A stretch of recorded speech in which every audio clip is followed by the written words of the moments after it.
পটল ভালো করে আঁচড়িয়ে নিয়েছি। আঁচড়িয়ে ভালো করে ধুয়ে এই যে দুপাশের মুখটা কেটে নিয়েছি। এক পাশের মুখ একটু বড় আর একটা পাশের মুখ একদম ছোট। আর এই যে চিংড়ি মাছ নিয়ে নিয়েছি। এবার পটলটাকে ভালো করে ধুয়ে নিয়েছি। আর এখানে একটা মশলা, পেঁয়াজ, রসুন, আদা, টমেটো সব কিছু নিয়েছি। আর কিছু কুচো পেঁয়াজ নিয়েছি।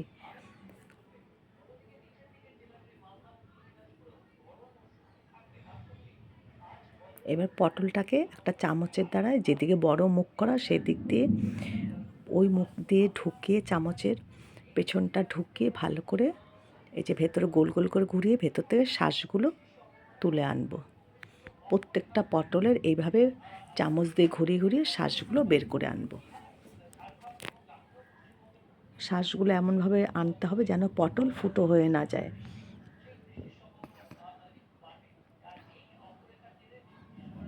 এই যে এরকমভাবে সব পটলগুলো আমি ভেতর দিয়ে শাঁসগুলো নিয়ে আসবো। এই যে সব পটলগুলো আমার হয়ে গেছে। প্রত্যেকটা পটল করে নিয়েছি। এবার পটলটার গায়ে একটু নুন হলুদ মাখিয়ে নেবো। এই যে কতটা শাঁস বেরিয়েছে। এবার এই শাঁসগুলো আমি মিক্সির জারে নিয়ে নেব। আর এর মধ্যে চিংড়ি মাছগুলো দিয়ে দেবো। আর একটু আদা, কাঁচা লঙ্কা এর মধ্যে দিয়ে দেবো। আর একটু নুন, যে কাঁচা লঙ্কা, একটু রসুন, একটু আদা সব দিয়ে নেব। আর নুন দেব। এই যে চিংড়ি মাছগুলো দিয়ে দিলাম। এটা খুব একদম মিহি একটা পেস্ট হবে না, একটু দানা দানা থাকবে, সেরকম পেস্টটা হবে।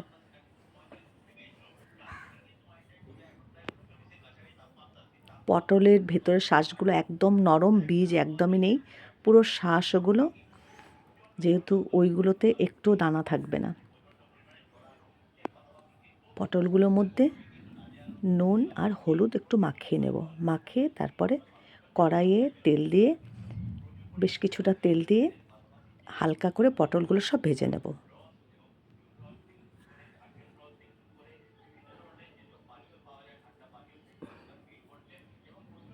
হালকা করে একটু ভেজে নেব।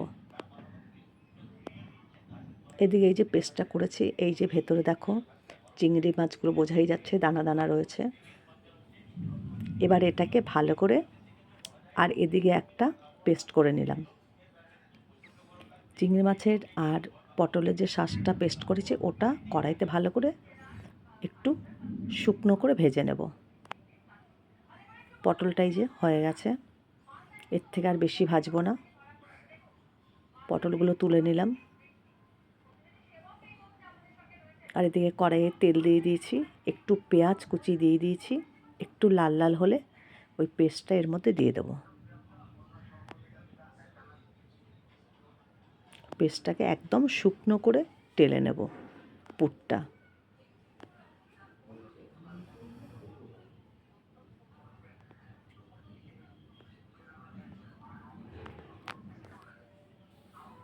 লাল লাল হয়ে গেছে পেঁয়াজগুলো। এবার ওই পেস্ট ওটা ঢেলে দেবো। এর মধ্যে একটু নুন আর একটু হলুদ দিয়ে দেবো। একবার আমি পেস্ট করার সময় একটু নুন দিয়েছি, আর সামান্য একটু নুন দিয়ে দেবো।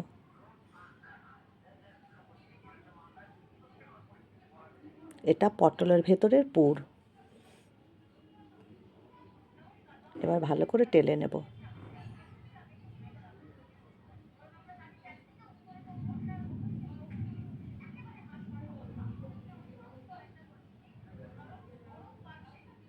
একদম শুকনো করে পুরটাকে টেলে নেব। এর মধ্যে একটু জিরে গুঁড়ো, ধনে গুঁড়ো দিয়ে দিলাম।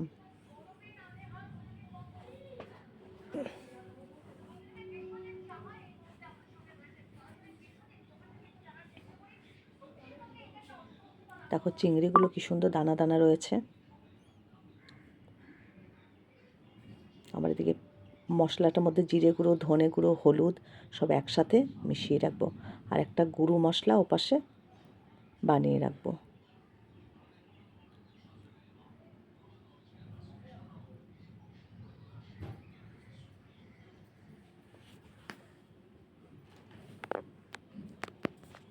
একটু চিনি দিয়ে দিলাম।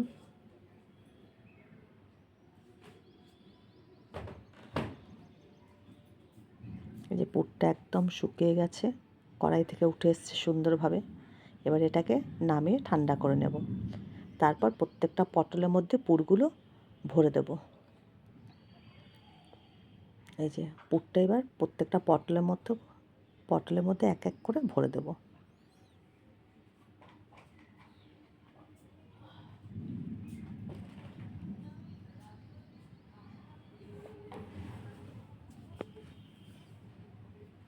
একদম মুখ পর্যন্ত ঠেসে ভরবো না, একটু ফাঁকা রাখবো।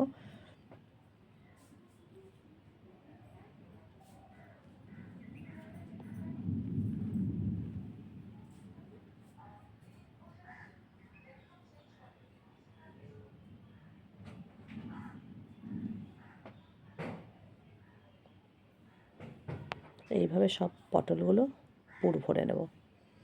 এবার একটা কড়াই বসিয়ে দিয়েছি, আবার ওই কড়াইয়ে বেশ খানিকটা তেল দিয়ে একটু সম্বার দেব, একটু কালো জিরে, শুকনো লঙ্কা সম্বার দিয়ে দিলাম।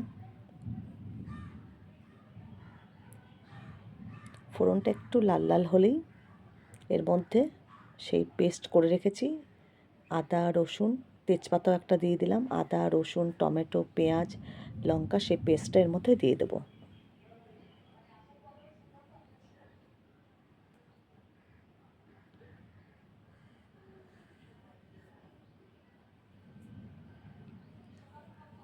এটা ভালো করে একটু নাড়িয়ে চাড়িয়ে আর একটা গুঁড়ো মশলা করে রেখেছি, সেটাও এর মধ্যে দিয়ে দেবো।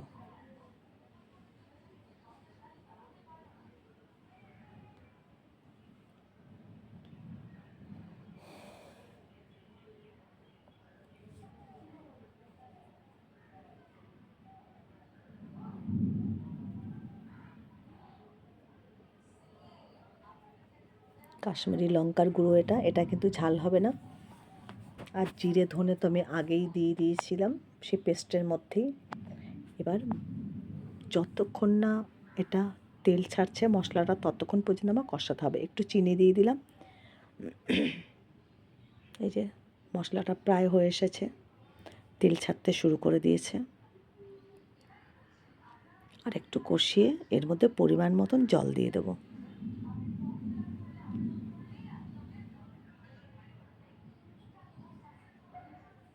মশলা একদম কষে গেছে।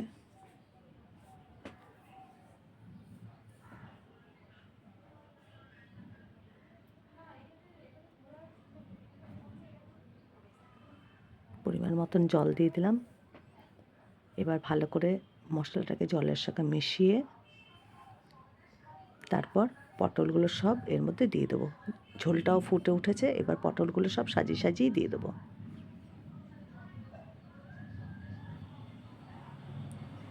একটা পটলে পুরো কিন্তু বেরোবে না, যেমন ঠিক সেইভাবেই থাকবে ভেতরে।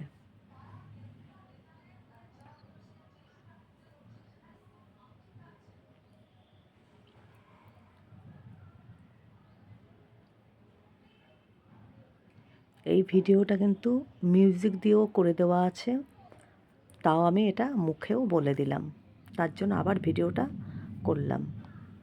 এই যে এবার একটু ঢেকে রাখলাম। এই যে পটলের দোরমা কিন্তু প্রায় হয়ে এসেছে। এই যে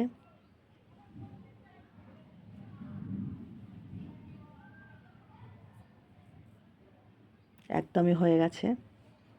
ঠিক এরকম অবস্থাতেই কিন্তু আমি পটলের দোরমাটা নামিয়ে দেবো।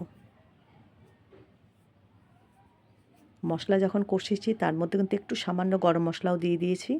এই যে একদম রেডি পটলের দোরমা। তোমাদের যদি ভালো লাগে এইভাবে করে খেও, আর চ্যানেলটাকে সাবস্ক্রাইব করো। এই দেখো পটলের দোরমা একদম রেডি। ঠিক এরকম অবস্থাতে নামিয়ে দিলাম।